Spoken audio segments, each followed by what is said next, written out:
Have you ever wondered why ordinary people follow orders that go against their own conscience? Why so many remain silent when they should speak up? Or why entire societies go along with things that deep down they know are wrong? It isn't simply because people are weak or cruel by nature. It's because obedience, real, unconscious obedience, is deeply woven into the way the human mind works.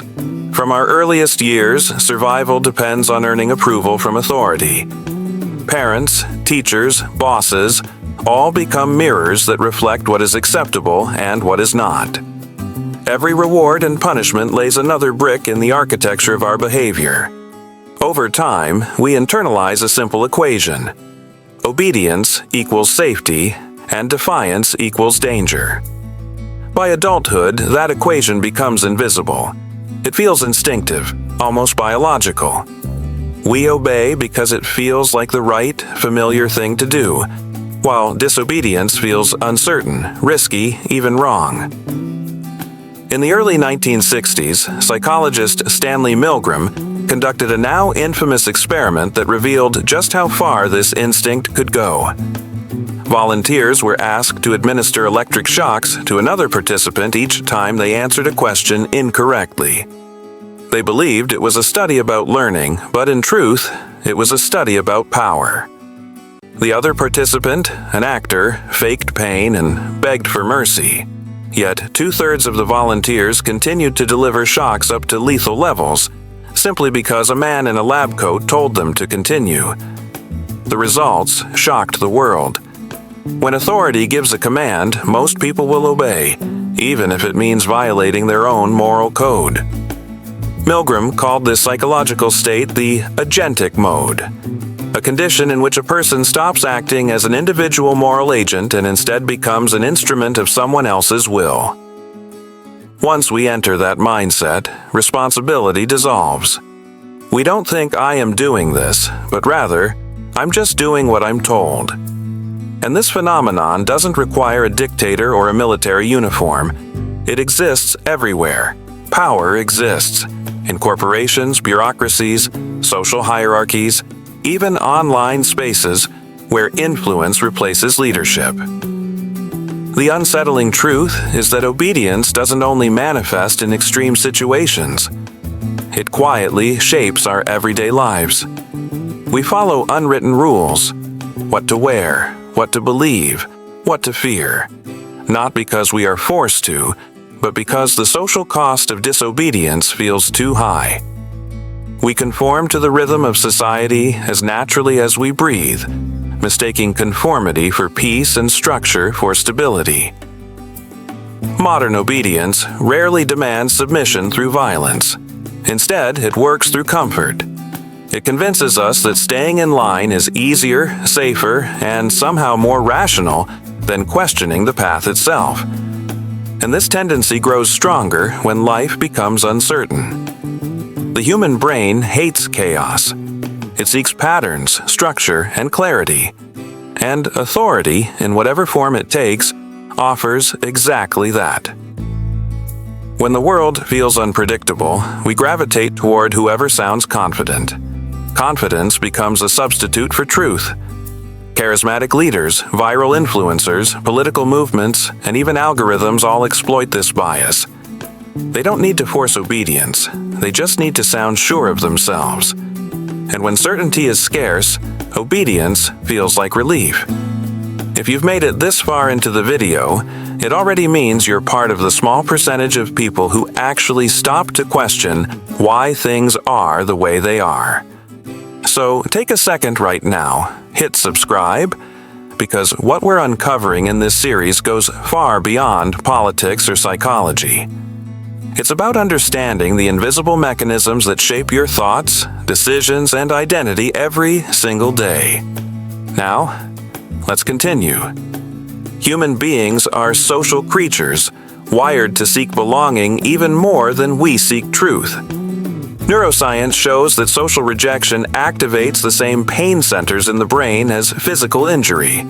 That's why the idea of standing alone, of being the only one who disagrees, feels so unbearable. To belong, we obey. We adopt the opinions, language, and beliefs of the groups we identify with. It feels safe, and over time, safety becomes indistinguishable from truth. This is why propaganda is so effective. It doesn't need to convince you directly, it only needs to convince everyone else. Once a belief becomes the majority opinion, rejecting it feels like social suicide. History has shown this pattern again and again, in authoritarian regimes, in corporate scandals, in the dark corners of the internet. People comply not out of hatred or ignorance, but out of fear of isolation. When obedience becomes the ticket to belonging, morality becomes negotiable.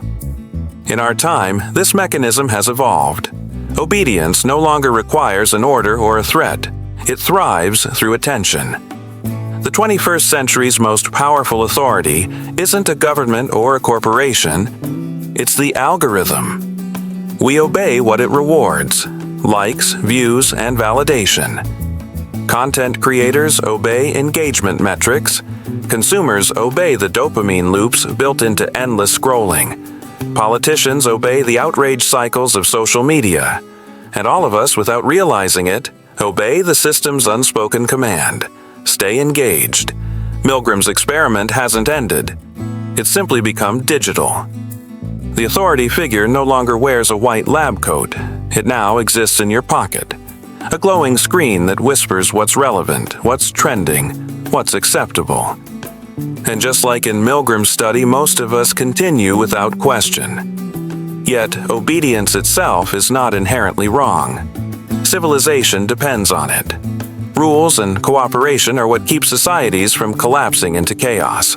The problem begins when obedience replaces awareness, when why becomes because. At that point, obedience is no longer a tool we use. It becomes the tool that uses us.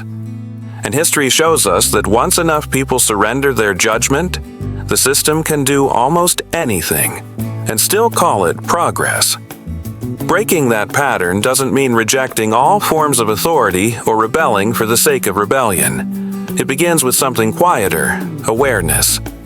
Start by noticing the small automatic moments of compliance in your own life. The times you agree just to avoid conflict. The times you stay silent to protect your comfort. The times you follow the rules without even remembering who made them. Each of those moments is a window into the deeper programming of obedience. And once you see it, you can't unsee it. Ask yourself, am I agreeing or am I obeying? That single question transforms the entire equation of power. Because the truth is, obedience only works as long as the majority participates. When even a small fraction of people begin to think instead of follow, the entire structure begins to tremble.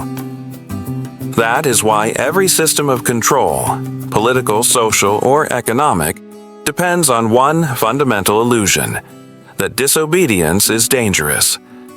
In reality, thought is the most dangerous act of all. Obedience isn't a flaw of humanity. It's a feature that once kept our ancestors alive, but now, in the modern world, it keeps us predictable. And predictability is the foundation of control. The more predictable a population, the easier it is to manipulate, not with violence, but with comfort, repetition, and reward. Breaking that cycle requires courage, not chaos. It begins in silence, in the moment you stop and ask why before you act. In the next episode of Behind the World, we'll take this even further, into a realm where obedience and perception merge into one illusion. We'll explore the illusion of freedom, how modern society convinces us we are free, while quietly guiding every choice we make. Because the most powerful control of all is the one that feels like freedom. Stay curious, stay awake, and remember, the first act of rebellion is simply to think.